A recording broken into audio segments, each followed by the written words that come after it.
بسم اللہ الرحمن الرحیم۔ السلام علیکم ناظرین، میرا نام ہے ڈاکٹر طارق اقبال۔ آج ہم بات کریں گے موسمی بیماریوں کے حوالے سے۔ جس طرح موسم میں تبدیلی آتی ہے، اسی طرح کچھ بیماریاں بھی ساتھ پیدا ہوتی ہیں۔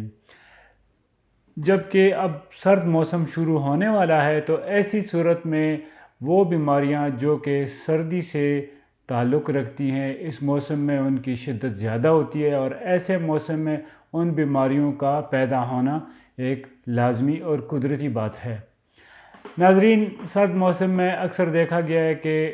بچوں کو، بڑوں کو نزلہ، زکام، بخار اور اس طرح کی بہت سی بیماریاں شروع ہو جاتی ہیں۔ اس کے ساتھ ساتھ جب موسم ٹھنڈا ہوتا جائے تو ساتھ دیکھتے ہیں ہم کہ سانس کی بیماریاں یا سانس کی تکالیف جو ہیں وہ کافی حد تک بڑھ جاتی ہیں۔ ایسے مریض جو کہ استھما کے پیشنٹ ہو،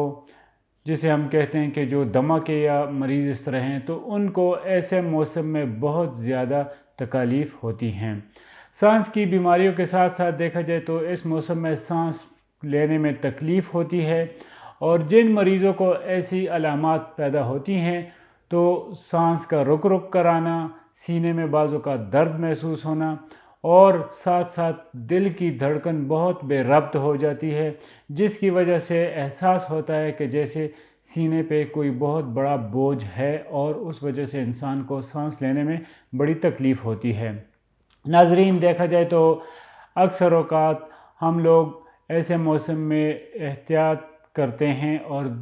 کوشش کرتے ہیں کہ سردی سے بچا جائے، لیکن بعض اوقات ایسا بھی ہوتا ہے کہ سرد موسم سے بڑوں کے ساتھ ساتھ بچے بہت متاثر ہوتے ہیں، اور ایسے بچوں کو ہم گرم رکھتے ہیں، ان کو گرم لباس پہناتے ہیں۔ تو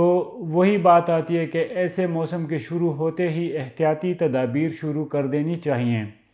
سانس کی تکالیف کی جہاں تک بات ہے، تو سرد موسم میں جہاں پر ایسے مریضوں کو سانس کی تکالیف زیادہ ہوتی ہے، ان کی شدت بڑھ جاتی ہے،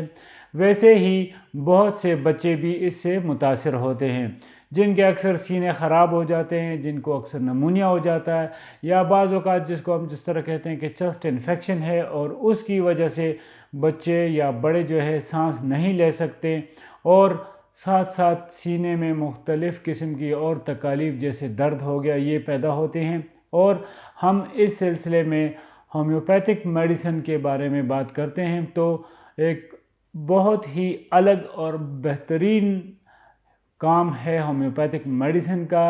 سینے کی بیماریوں میں، سانس کی تکالیف میں۔ جہاں پر اگر دمہ ہو، جہاں پہ ایسے مریض ہو جو استھمیٹک ہو، تو استھما میں اور اس طرح سانس کی جتنی بھی آپ تکالیف محسوس کرتے ہیں یا ایسے مریض، ان کے لیے ہومیوپیتھک میڈیسن ایک بہت ہی بہترین اور اعلیٰ علاج ہے۔ ناظرین، اس بارے میں یہی بات کروں گا کہ اکثر اوقات ہم لوگ دیکھتے ہیں کہ بہت سی خوراکیں ایسی ہیں کہ جو ناقص ہوتی ہیں۔ ان خوراکوں میں ایسی اشیاء شامل ہوتی ہیں، یا غیر معیاری گھی ہو گیا، یا غیر معیاری اشیاء جو کہ ہم لوگ استعمال کرتے ہیں، اس سے بھی ہمارے سینے پہ، ہمارے پھیپھڑوں پہ بہت اثر ہوتا ہے۔ اور جہاں تک اس موسم میں سانس کی تکلیف کی بات ہے، تو ظاہر ہے جب پھیپھڑے اپنا کام صحیح سر انجام نہیں دیں گے تو وہاں پر سانس کی تکالیف محسوس ہوں گی۔ جب تک ہمارے پھیپھڑے ہمارے سانس لینے میں جتنی مدد کرتے ہیں، اور جو ان کا ایک کردار ہے وہ اہم ادا ہوتا رہے ساتھ ساتھ، تو ایسی صورت میں بہت سے مریضوں کو افاقہ ہوتا ہے۔ لیکن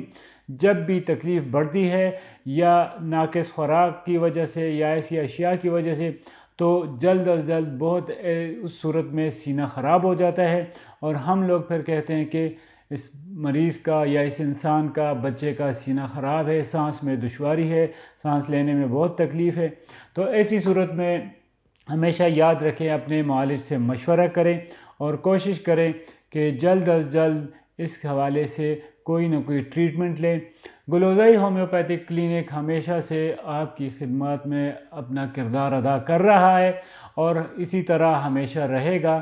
آپ کے ساتھ ساتھ جو ایسے اور مریض ہیں کہ جن کو ایسی تکالیف ہیں، آپ گلوزائی ہومیوپیتھک کلینک تشریف لائیں اور اپنی بیماریوں سے چھٹکارا پائیں۔ ناظرین، جہاں تک موسم کی بات ہے کہ جو ہی موسم سرما شروع ہونے لگا ہے تو ایسی سردی میں یا سرد موسم میں جو احتیاطی تدابیر ہیں سب کو کرنی چاہیے، لیکن خاص کر بچوں کو اس سردی سے، اس موسم کی جو شدت ہے یا جو ٹھنڈک ہے اس سے بچانے کی بہت ضرورت ہے۔ اور ایسے موسم میں اگر بچوں کو ہم ایک تحفظ فراہم کریں گرم کپڑوں کی صورت میں، گرم کمروں کے ماحول کی صورت میں، تو بہت سی بیماریوں سے بچ سکتے ہیں، چونکہ بچے بہت نازک ہوتے ہیں۔ اور جن لوگوں کو یا ایسے مریض جن کو استھما کا پرابلم ہو یا سانس لینے میں دشواری ہو یا اس طرح کی چسٹ انفیکشن ہو، تو ایسی صورت میں ہومیوپیتھک میڈیسن بہت اچھا کام کرتی ہے اور ان کو احتیاطی تدابیر اپنانی چاہیے۔ ایسے موسم میں بالکل بے احتیاطی جو ہے وہ کسی بہت بڑے مرض کی تکلیف کی ذریعہ بن سکتی ہیں۔ بہت شکریہ، انشاءاللہ پھر حاضر ہوں گے اگلے کسی موضوع کے ساتھ۔